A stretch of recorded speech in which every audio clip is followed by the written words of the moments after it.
생활 속 법률 히어로 이승우 변호사의 사건 파일.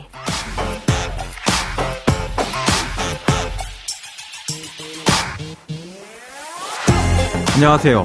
이승우 변호사입니다. 각종 사건 사고에서 여러분을 구해드리겠습니다. 오늘 열어볼 사건 파일은 중대재해처벌법 관련 사건입니다.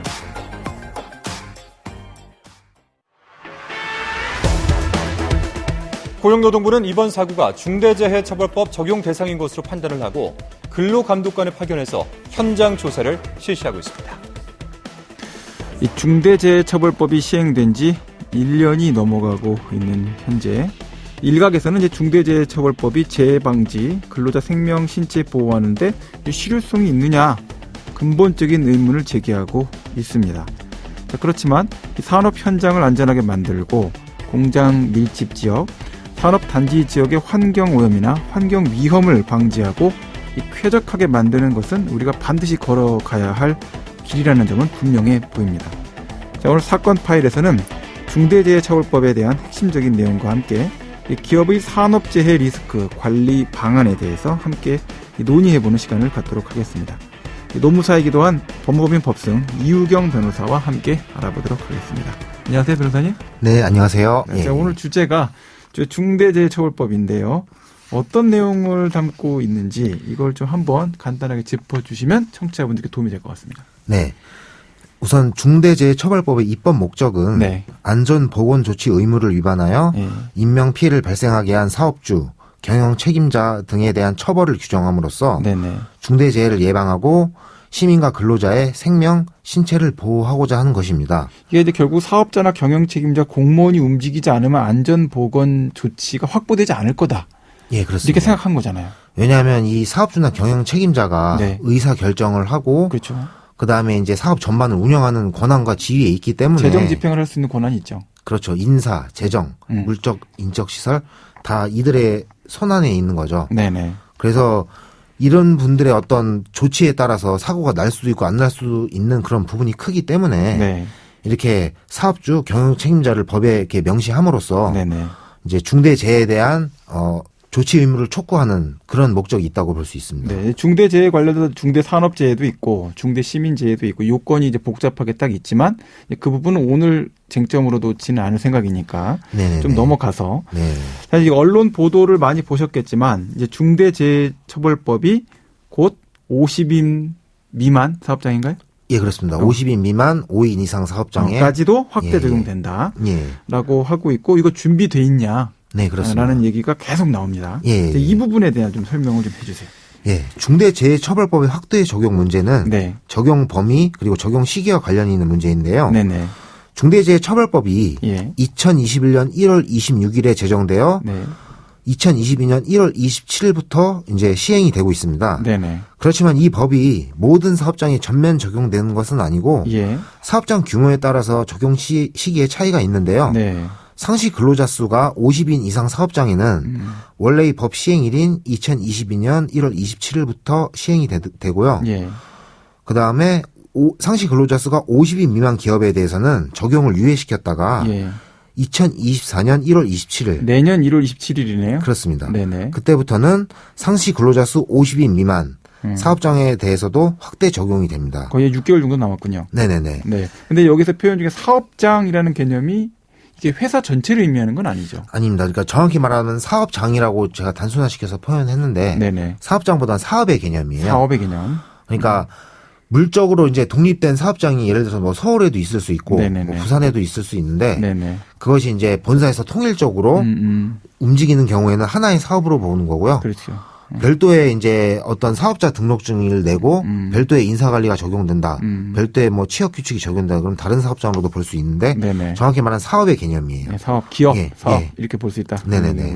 상시 근로자 수 5인 미만 사업장에 대해서는 아예 적용 관련된 규정이 없습니까? 그렇습니다. 근로기준법도 그렇고 이제 중대재해처벌법도 상시 근로자 수가 5인 미만의 사업에 대해서는 아예 적용이 되지 않습니다.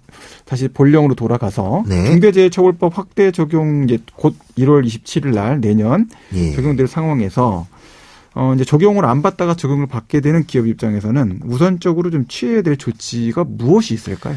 네. 산재 사고 등으로 사망자가 발생했다고 해서 무조건 중대재해법이 적용되는 것은 아닙니다. 그렇죠. 왜 어떤 경우에 이제 적용되냐면요. 사업주가 예. 중대재해처벌법상 안전보건관리 체계를 구축, 이행하지 않는 등으로 사고가 발생하여 사망자가 나온 경우에 비로소 이제 법이 적용돼서 예. 사업주와 경영자에 대한 처벌이 이루어집니다. 안전보건관리 체계.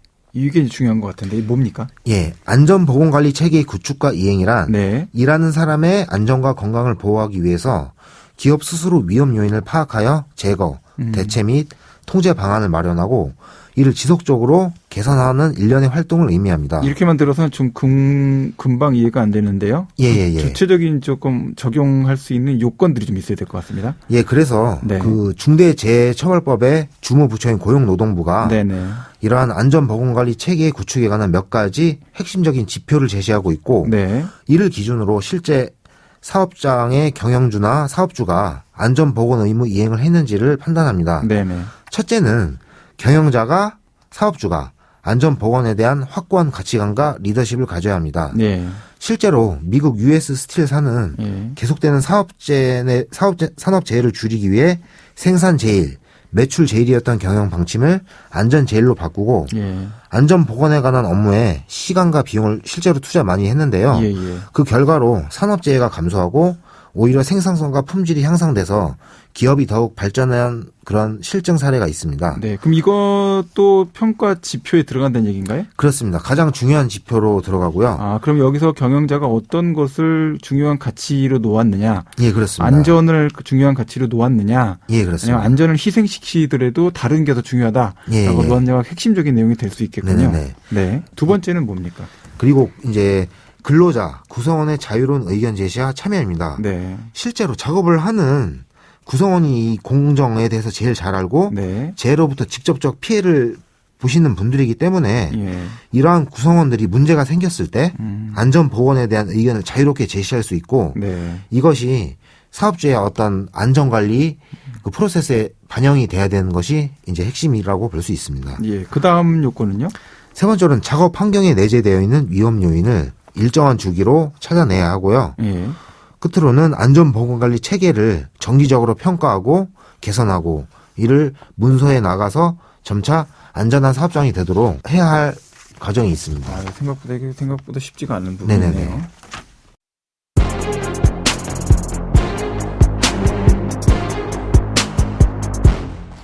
(6개월) 정도 남은 이 중대재해처벌법 관련된 적용 확대와 관련돼서 기업들이 활용할 만한 정부 지원은 뭐가 있고 정부 지원을 활용하는 데 있어서 필요한 좀 방안은 뭐가 있을까요? 예, 그래서 고용노동부 등에서 이제 중대재해처벌법을 적용받게 되는 사업장에 대해서 다양한 지원책을 내놓고 있습니다. 네. 첫 번째로 현장 방문 컨설팅이라는 게 있는데요. 중요할 것 같네요. 적용 대상 기업을 1회 이상 현장 방문해서 위험 요인들을 파악해주고 상담, 자문을 해주는 그런 정부 지원 시스템이 있고요. 네. 두 번째로는 중대재해 예방을 하기 위한 그런 시설, 설립 비용 등을 저렴한 이자로 대출을 해주는 금융 지원 프로그램도 있고요. 예. 그다음에 근로자에 대한 건강 진단 예. 등의 보건 지원, 그다음에 안전 보건 교육에 대한 교육 지원 프로그램 등을 이제 내놓고 있습니다. 네네네. 기업의 입장에서 중대재해처벌법에 대한 그 이해와 실행도 중요하지만 이러한 실행을 적정 수준으로 담보하려면 예. 정부의 지원 역시 중요하다고 할 수 있습니다. 네네. 그런데 정부가 기업을 지원해 준다고 해도 기업에서 이러한 지원책이 있다는 사실도 모르는 경우도 많거든요. 예. 그래서 활용도도 많이 떨어지는 측면도 문제로 지적되고 있어요. 네네.